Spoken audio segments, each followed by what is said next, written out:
Video শুরুতেই বলে দিচ্ছি এই ভিডিওতে আপনাদের জন্য রয়েছে একটি প্রিমিয়াম প্যাকেজ, যেটাতে আপনারা প্রিমিয়াম ফন্টগুলো পাবেন, প্রিমিয়াম কিছু ব্যাকগ্রাউন্ড এবং পিএইচডি ফাইল পাবেন। আর এই ফাইলটি আনজিপ করতে আপনাকে 4 ডিজিটের পাসওয়ার্ড কালেক্ট করতে হবে, যেটা এই ভিডিওতেই পেয়ে যাবেন, সাথে আমাদের ওয়েবসাইটেও পেয়ে যাবেন। ফার্স্ট অফ অল আমরা ফাইলটিকে আনজিপ করব। ফাইলটি আনজিপ হয়ে গেলে আপনারা এখানে অনেকগুলো পিএনজি ফাইল পেয়ে যাবেন, যেগুলো আপনার প্রতিনিয়ত ডিজাইনে অনেক কাজে আসবে। সাথে কিছু ব্যাকগ্রাউন্ডও পেয়ে যাবেন এবং একটি ফন্ট আর পিএইচডি ফাইলও পেয়ে যাবেন। ফার্স্ট অফ অল আমরা পিক্সেল ল্যাব অ্যাপ্লিকেশনটি ওপেন করে নিচ্ছি এবং এখানে আমাদের যে ফন্ট দিয়ে আজকের ডিজাইনটি করব সেই ফন্টটি অ্যাড করে নিচ্ছি। টেক্সট সিলেক্ট করব, এই অপশনে ক্লিক করে ফন্টে চলে আসব, মাই ফন্টে ক্লিক করব। এখান থেকে দুইটি অপশন পাবো, যে কোনো একটাতে ক্লিক করে দেবো। এবার আমরা এখান থেকে ফন্ট 1 নামে যে ফোল্ডার ক্রিয়েট করলাম সেটাকে ওপেন করব। এটার মধ্যে 3টা ফাইল পাবো, অ্যাড ডিরেক্টরিতে ক্লিক করলে এগুলো অ্যাড হয়ে যাবে। ফন্টের নাম হচ্ছে শরীফ শিশির। ওকে, আমরা এই ফন্টটিকে চুজ করে নিলাম, দেন এখান থেকে ওকে। এরপর এখান থেকে টেক্সটটাকে ডিলিট করে দিলাম। আমরা এবার যে নামটা ডিজাইন করতে চাই সেটা লিখবো।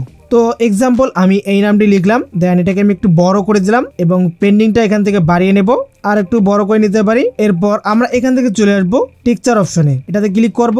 এই টেক্সচারগুলো প্যাকেজের মধ্যেই পেয়ে যাবেন, এখান থেকে যেটা ভালো লাগে সেটা অ্যাড করে নেবেন। তো দেখতে পাচ্ছেন আমাদের নামের টেক্সচারটি অ্যাড হয়ে গেছে। এটাকে এনেবল করে একটু স্কেলটাকে কম বাড়া করে দেখতে পারেন। ওকে, রাইট করে দিলাম। এরপর মাঝখানে অপশনে ক্লিক করব, ইম্পোর্ট অপশনে ক্লিক করব। এখানে আপনারা যে পিএনজি গুলো পাচ্ছেন সেগুলো অ্যাড করার জন্য 3 ডটে ক্লিক করে ব্রাউজে ক্লিক করবেন। এরপর এখান থেকে 3 লাইনে ক্লিক করবেন, আবার এসডি কার্ডটা আমরা সিলেক্ট করে নিলাম। দেন এখান থেকে ফাইলে চলে আসবো, নাম ডিজাইনের মধ্যে চলে আসবো। এখানে আমরা অসংখ্য পিএনজি পেয়ে যাব। তো এই নামের সঙ্গে যেই পিএনজি ফাইলগুলো অ্যাড করা যায় সেগুলো আপনারা দেখে দেখে অ্যাড করবেন। তো আমি এই পিএনজি ফাইলটিকে অ্যাড করে নিচ্ছি, দেন এটাকে আমি ছোট করে নেব এবং হালকা রোটেট করে নেব এভাবে। তারপর এখানে আমরা সিমিলার কালারটা রাখবো, তার জন্য আমরা এখান থেকে কালারে ক্লিক করব, এটাকে এনেবল করব। তারপর এখান থেকে গ্রেডিয়েন্ট কালারটা ইউজ করতে পারলে অনেক ভালো হবে। তো আমি এখান থেকে গ্রেডিয়েন্ট কালারটা সিলেক্ট করলাম, প্লাস এখানে ক্লিক করব। এখান থেকে দুই সাইডে আমরা 2টা কালার দেবো। তো এই সাইডে আমরা এখান থেকে কালারটা পিক করে নিচ্ছি, এই অপশনে ক্লিক করে। আচ্ছা, আমাদের নামটা তো নাই, দেখি নিচের সাইডটা ওকে ঠিক আছে। এবার আমরা উপর সাইডের কালারটাও পরিবর্তন করে নিচ্ছি। তো দেখতেই পাচ্ছেন এদিকে আর একটু আমাদের কালারটা চেঞ্জ করা লাগতো। ওকে, আই থিঙ্ক রাইট। দেখতেই পাচ্ছেন আমাদের নামে সুন্দর একটা ডিজাইন কিন্তু চলে আসছে। এটাকে আপনি ছোট বড় করে অ্যাডজাস্ট করে বসাই দিতে পারেন। নেক্সট আবারও ইম্পোর্ট অপশনে ক্লিক করব।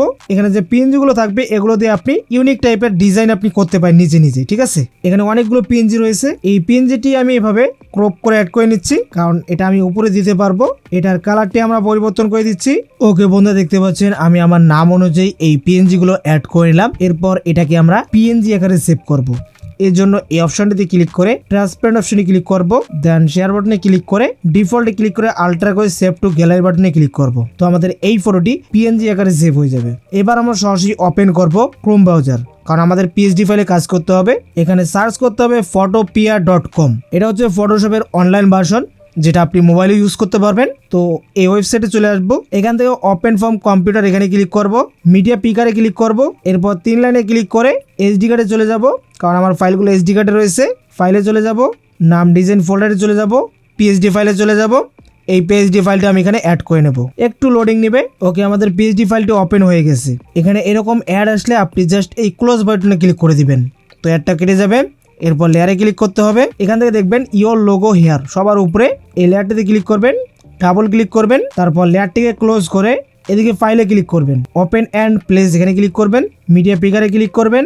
একটু আগে যে ফটোটা ক্রিয়েট করলাম সেটা অ্যাড করব, তার জন্য 3 লাইনে ক্লিক করব, ইমেজ সিলেক্ট করব, পিক্সেল ল্যাব ফোল্ডার ওপেন করে এটাকে আমি অ্যাড করে নিচ্ছি। ওকে, দেখতে পাচ্ছেন আমাদের নামটি চলে আসলো। দেন লেয়ারে ক্লিক করে নিচের লেয়ারটি সিলেক্ট করে ডিলিট করব। তো আমাদের এই নামটি থাকলো। এবার নামটিকে আপনারা এভাবে সিলেক্ট করবেন, আর উপরে দেখবেন ট্রান্সফর্ম কন্ট্রোলস, এটা টিকমার্ক আছে কিনা। তো এটা টিকমার্ক করে এভাবে আপনি আপনার নামটাকে একটু বড় করে দিবেন। তো তারপর আপনারা এখান থেকে আবারও ফাইলে ক্লিক করে সেভ এ স্মার্ট অবজেক্ট এই বাটনে ক্লিক করবেন। ওকে, আমাদের এটা সেভ হয়ে যাবে। জাস্ট এই 3D নাম যেখানে লেখা আছে এখানে একবার ক্লিক করবেন, একটু ওয়েট করবেন, দেখতে পারবেন আপনার নামটা ডিজাইন হয়ে চলে আসবে। দেন এখান থেকে আপনি ফাইলে ক্লিক করবেন, এক্সপোর্ট অ্যাজে ক্লিক করবেন, ফরম্যাট জেপিজি রেখে কোয়ালিটিটা ফুল করে সেভ বাটনে ক্লিক করবেন। তাহলে আপনার এই ফটোটা আপনার গ্যালারিতে ডাউনলোড হয়ে যাবে। তো বন্ধুরা, এই ছিল আজকের ভিডিও। যদি ভিডিও ভালো লাগে অবশ্যই লাইক করবেন, কমেন্ট করবেন। যারা এখনো চ্যানেলকে সাবস্ক্রাইব করেন অবশ্যই করে দিবেন। তো সবাই ভালো থাকবেন, সুস্থ থাকবেন, আল্লাহ হাফেজ।